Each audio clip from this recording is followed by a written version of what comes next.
आंखें खोलो वत्स, तुम्हारी तपस्या पूर्ण हुई। आंखें खोलो।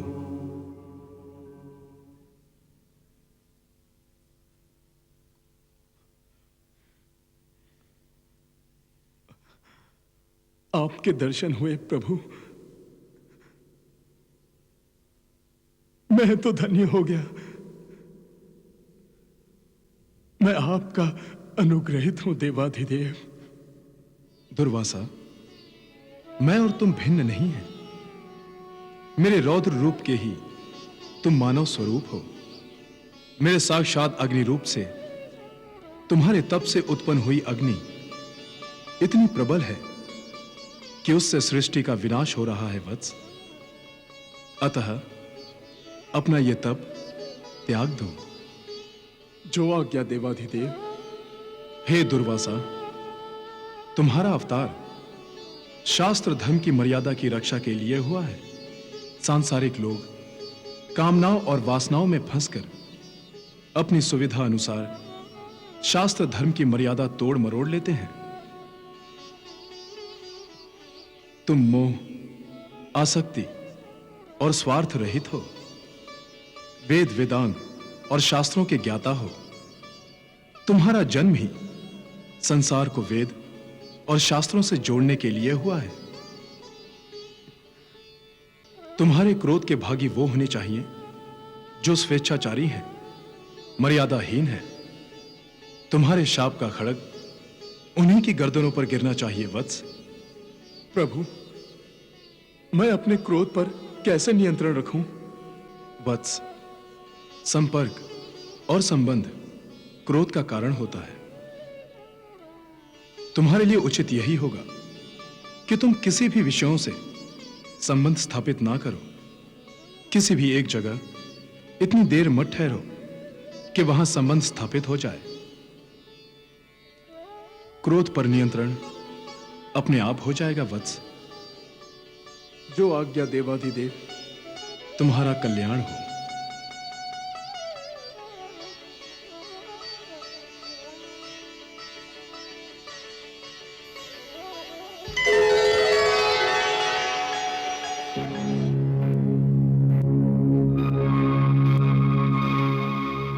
ये क्या कह रहे हैं आप? कल से भोजन नहीं किया पिताश्री ने? महाराज अपने कक्ष में किसी को भी आने की आज्ञा नहीं देते युवराज। वो दरवाजा अंदर से बंद किए रखते हैं और किसी को भी आने नहीं देते।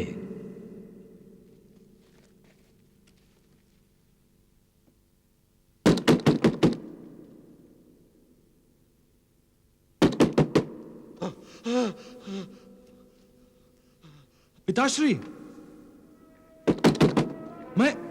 मैं अर्जुन हूं पिताश्री।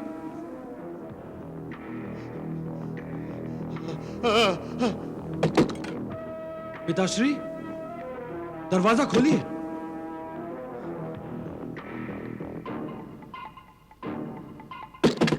मैं अर्जुन, आपका पुत्र। नहीं नहीं, आगे मत बढ़ो, आगे मत बढ़ो। पिताश्री, पिताश्री, आप मेरी आवाज पहचानते हैं ना? पहचानते हैं ना पिताश्री? नहीं, मैं किसी को नहीं पहचानता। मैं नहीं दरवाजा खोलूंगा। मैं दरवाजा नहीं खोलूंगा।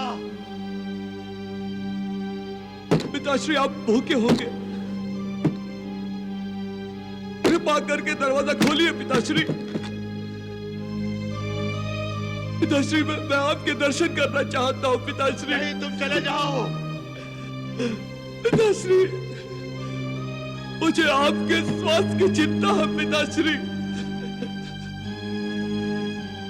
दरवाजा खोलिए पिताश्री। नहीं, तुम चले जाओ। हमने भी बहुत प्रयत्न किया युवराज, परंतु ऐसा कब तक चलेगा महामंत्री? वो भूखे होंगे, प्यासे होंगे। उनका स्वास्थ्य। आप चिंता न करें युवराज, महाराज जल्द ही ठीक हो जाएंगे।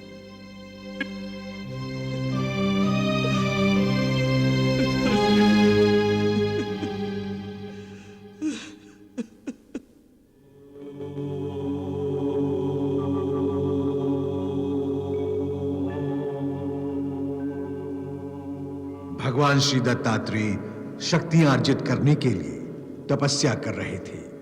श्री दत्तात्रेय को भी अपनी लीला से समस्त पृथ्वीवासियों का मार्गदर्शन करना था। इसीलिए वो ब्रह्मा विष्णु महेश से शक्तियां ग्रहण कर रहे थे।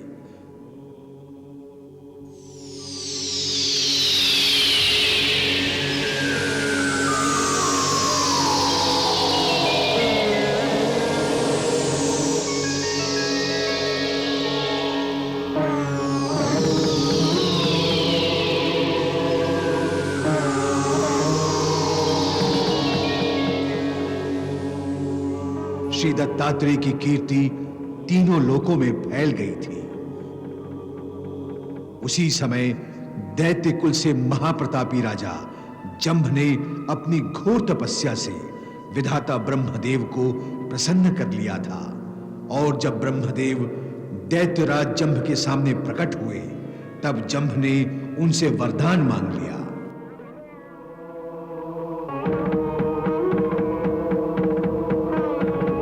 प्रणाम ब्रह्मदेव, प्रणाम।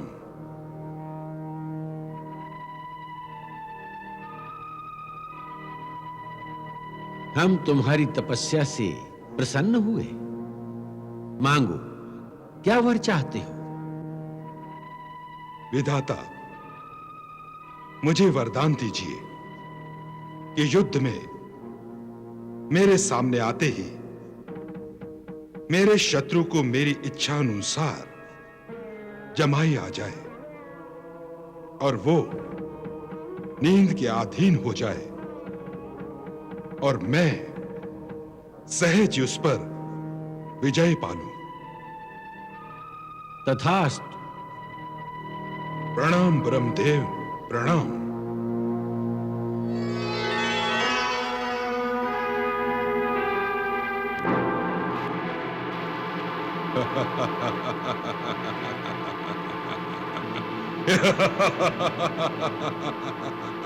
परमपिता ब्रह्मदेव से वरदान पाने के पश्चात दैत्यराज जंभ ने सर्वप्रथम इंद्रलोक पर आक्रमण किया।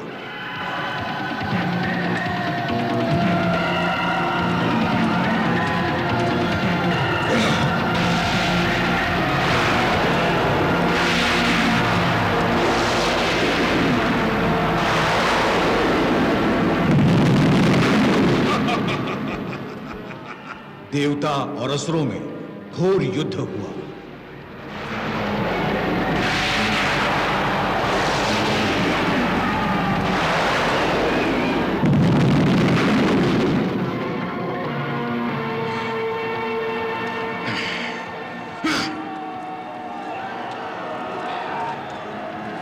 अब मुझे ब्रह्मा जी का वरदान प्रयोग करना होगा।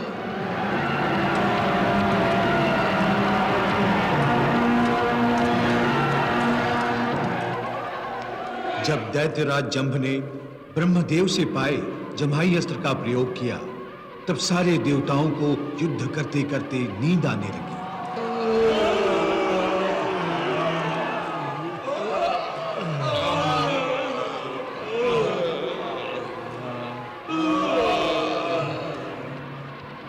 और वो युद्ध से विमुख होकर भाग गए। दैत्यराज जंभ स्वर्गलोक का अधिपति हो गया। स्वर्गलोक में विजय के नाम पियो पियो। जंभ को स्वर्गलोक से हटाने के लिए बार बार उससे युद्ध किया, परंतु जंभ के जम्हाई मंत्र के सामने उसे पराजय की नींद सोना पड़ा। ये देख देवर्षि नारद त्रिदेवों के सामने उपस्थित हुए। नारायण नारायण।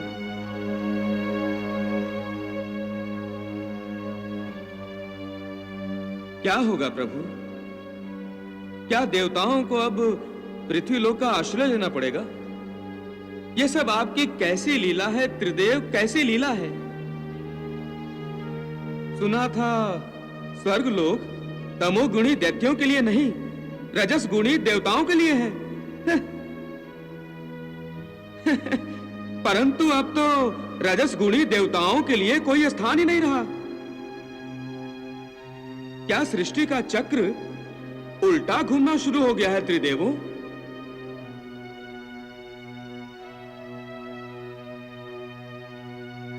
नारायण नारायण। प्रभु, आपकी इस मुस्कुराहट में क्या छिपा है? कृपया इस घुमंतु नारद को बताने की कृपा करें कि क्या सचमुच आप स्वर्ग लोक पर दैत्यों का आधिपत्य चाहते हैं? देवर्षि, देवेंद्र चाहे कितना ही प्रयास कर ले, वो जंभ को पराजित नहीं कर सकेगा। ये मैं क्या सुन रहा हूँ प्रभु? मैं अभी जाकर देवेंद्र को सूचित करता हूँ, वो तत्काल आपकी शरण में आए। देवऋषि, हमारी शरण में नहीं, उन्हें योगेश्वर दत्तगुरु दत्तात्रेय की शरण में जाना होगा, क्योंकि पृथ्वीलोक में दत्तात्रेय के महात्मा का गुणगान तभी होगा। जो करेगा योगेश्वर दत्तात्रेय की भक्ति, उसे मिलेगी सारे संकटों से मुक्ति। नारायण नारायण। मैं अभी जाकर देवेंद्र को सूचित करता हूँ। देवेंद्र, योगेश्वर दत्तात्रेय की शरण में पहुंचो। नारद के परामर्श पर इंद्र आदि देवता श्री दत्तात्रेय की शरण में जा पहुंचे।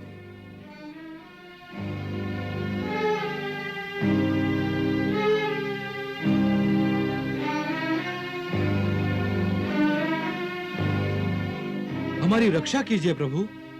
किससे? दैत्यराज जंभ से। उसने तीनों लोकों में त्राहि त्राहि मचा रखी है। यदि उसका शीघ्र विनाश ना किया गया तो सत्य, धर्म और न्याय तीनों विनाश के कगार पे खड़े होंगे। दैत्यराज जंभ का संहार हमारे वश में नहीं है प्रभु। यह कार्य तो आपको करना होगा प्रभु। दैत्यराज जंभ से तीनों लोग त्रस्त हैं प्रभु। उसके अत्याचारों से तीनों लोगों को मुक्त करा दीजिए दत्तगुरु। मुक्ति तो तुम्हारे हाथों से ही होगी देवेंद्र।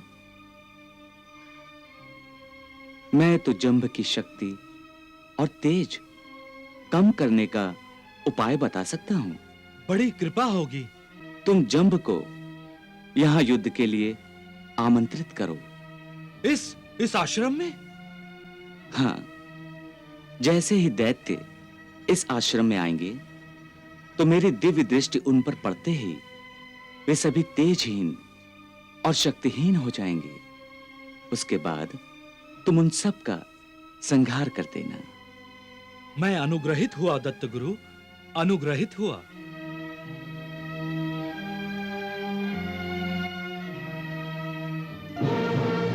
दैत्यराज जंभ,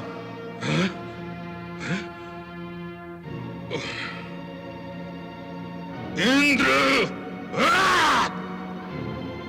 मैं तुझे युद्ध के लिए ललकारने आया हूं।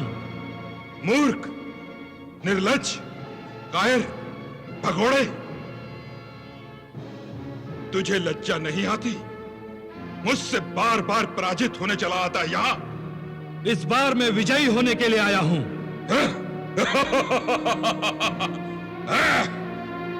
और ये रहा मेरी विजय का सूचक।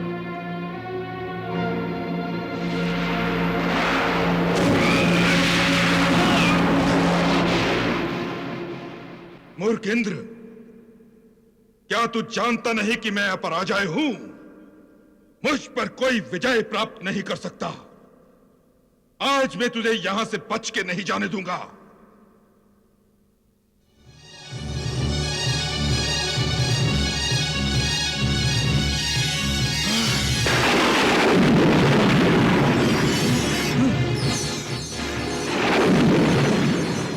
यह भी कोई युद्ध करने का ढंग है?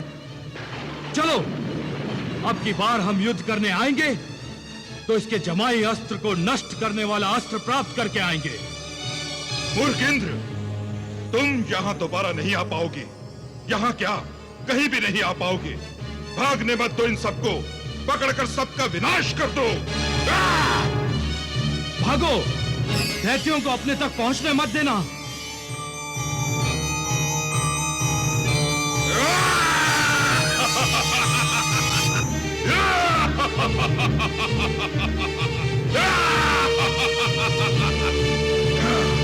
चलो।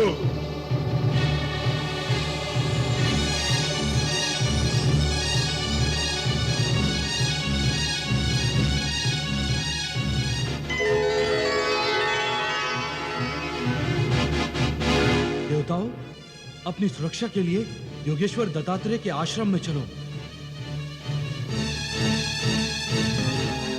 विधाता, विधि का विधान देख रहे हैं आप? देख रहे हैं परमपिता? दैत्यराज जम्ब को मृत्यु किस बहाने से योगेश्वर दत्तात्रेय की आश्रम की ओर ले जा रही है? विनाश काले विपरीत बुद्धि। देव ऋषि, जो भी अपने वरदान का, अपने सामर्थ्य का, अपनी शक्तियों का दुरुपयोग करेगा, जो भी अधर्मियों को सुरक्षा प्रदान करेगा और अपने अहंकार को बल मानकर अन्याय करेगा, उसकी दशा जंभ के समान ही होगी। वो स्वयं ही अपनी मृत्यु का द्वार खटखटाएगा। नारायण नारायण।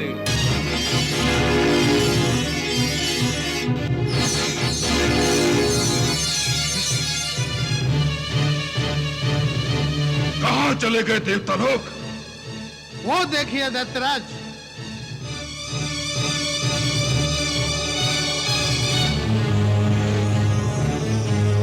चलो, आज हम इन देवताओं का विनाश किए बिना यहां से लौटने वाले नहीं।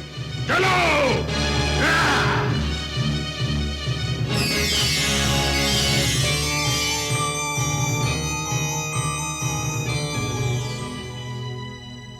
देवी। हाँ प्रभु। दैत्यराज जंभ ने दत्तात्रेय के आश्रम में प्रवेश किया। अब फिर से आपको अपनी लीला रचाने का अवसर प्राप्त हुआ। जाइए देवी, दत्तात्रेय की सहायता कीजिए। जो आज्ञा प्रभु।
रुको सुंदरी,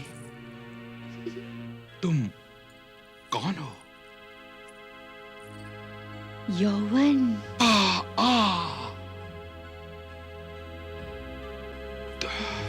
तुमने हमें अपने कटाक्ष से घायल कर दिया। सत्य? परंतु अभी हमारा आपसे परिचय नहीं हुआ। जब आप हमसे... हाँ, मैं त्रिलोक विजेता दैत्यराज जंब हूं, जंब। त्रिलोक विजेता। सबको पराजित किया है ना आपने? हाँ, सबको। हमें भी करेंगे?